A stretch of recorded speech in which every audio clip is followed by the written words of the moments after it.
Here's CP3 doing what he does best, which is to lead his team in transition. Now, being aware that the other 4 guys are occupied, CP3 then switches on his point guard mode and locates Jonathan Kuminga, who then splashes down the wide open 3. See, although you might think that it was just a simple play, I think CP3 just showed us a glimpse of how he can elevate the game of Jonathan Kuminga to the next level. And if there's one guy who's really confident about this, then it has to be Draymond Green. I mean, just take a listen to what he has to say about this. I think Chris Paul will completely unlock Jonathan Kuminga and his growth. CP is great with young guys. DeAndre Ayton looked like a bust before CP came to Phoenix. Facts. No disrespect to Ayton, but more so a nod to CP. Yeah. Like, More of a threat. people didn't know what they were like, what DeAndre Ayton was going to turn out to be, and then CP went there, and all of a sudden Turned him DeAndre up. Ayton became an all-star level player. Right. And so I think what he will do for Jonathan Kuminga and unlocking Kuminga is huge. Absolutely huge. And I look forward to learning that from him. He's always been incredible at mentoring young guys. And that is an area that I've wanted to grow in because it's one that I kind of got thrusted into. In 2019, obviously we lost in the finals, and then KD left and Clay got hurt, and then Steph got hurt 2 games. And I was just kind of thrust at Sean got traded away. Sean retired. Andre got traded away. All our vets left. So all of a sudden I went from like the young guy on the team to like year 8 of throwing into the fire of like being this mentor. And like I've always been a mentor. That's what it is. But being a vet is a totally different thing than being a mentor. Right. And so then I just start trying to learn how to be a vet on the fly. And to have someone there that I can continue to watch and learn from, I'm actually looking forward to, because I know that that's something that I need to continue. I know that we can all agree to what Draymond said there, that CP3 knows his way around the young guys and how to make them better. Like, he's not doing this just recently. I mean, CP3, he's been doing this throughout his career. See, before Chris Paul got traded to the Clippers in 2011, the team had only won 2 playoff series in 41 years. But the upside, though, was that they had a 23-year-old athletic rim runner in DeAndre Jordan and an equally bouncy 22-year-old power forward in Blake Griffin, who won the Rookie of the Year award the previous year. DeAndre and Blake knew exactly what they would be getting in a player of CP3's caliber. And because of this, they couldn't even hide their excitement the moment they learned about the trade. Are you serious? That'd be Lost City.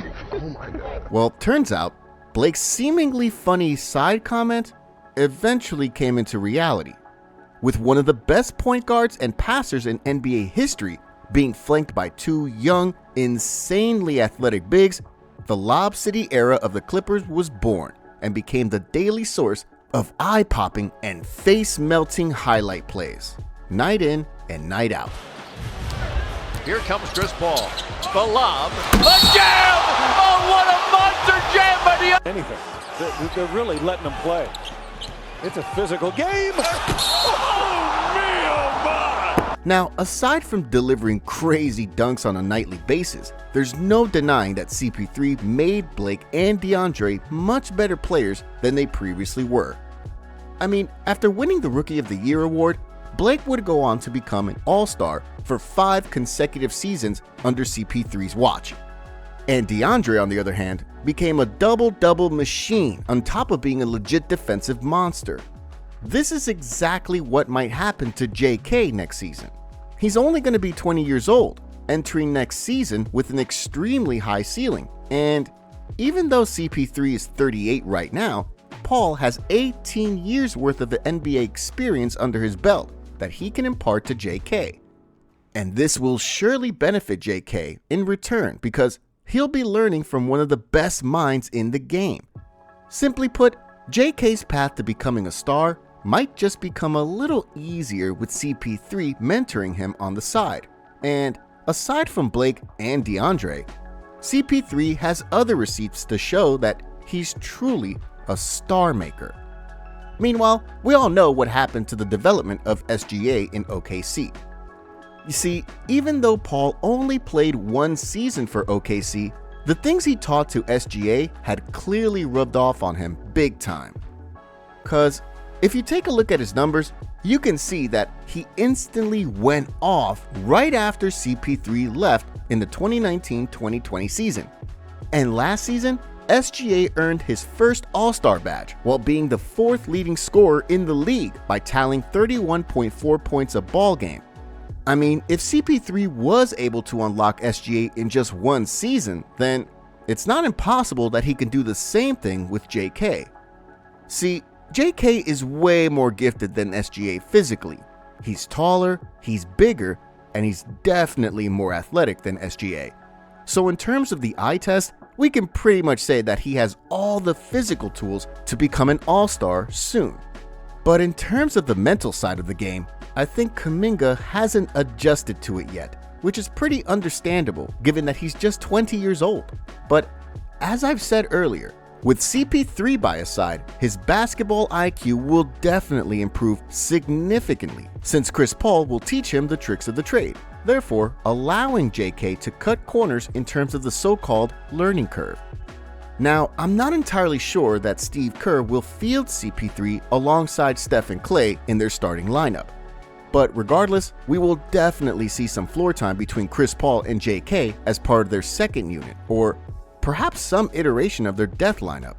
And speaking of which, if the Dubs indeed go with this small ball death lineup featuring CP3 at the helm, Steph playing as the shooting guard, Klay slotted at the 3 spot, while Kuminga and Draymond rounded it up at the front court, I think this is where Kuminga really gets unleashed because it opens up a lot of cutting lanes for JK to roam around since the defense will be entirely focused on Steph and Klay, as they would run around screens and create offensive havoc in trying to get open shots, with one of the best passers in NBA history setting them up in the process. See, here's Draymond grabbing the offensive board, and since the defense was so worried about Klay killing them in the corner, JK cut toward the rim and just stuffed it home.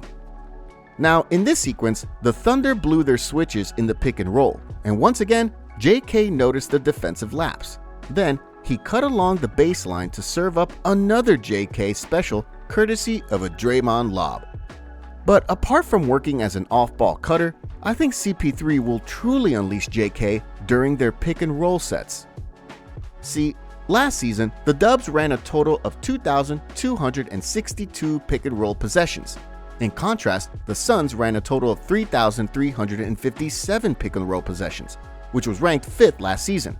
Now, out of those 3,357, Chris Paul was in charge of running 1,134 of those, or nearly 34% of the Suns' total number. And to put more context into this, CP3 alone ran half of the Dubs' total pick and roll actions during last season. And with this said, we can pretty much expect CP3 to run more pick and rolls for the Dubs next season, especially during his floor time as part of the second unit with JK. Now, the good thing though is that JK is an extremely active roller who can finish above the rim, and with this said, I think JK will have lots of easy baskets and pick and rolls with CP3 as the ball handler. I mean, here's Klay using the screen set by JK, and after the defense drops on him, Klay just finds Kuminga on the roll, who just took it down the lane and laid it in.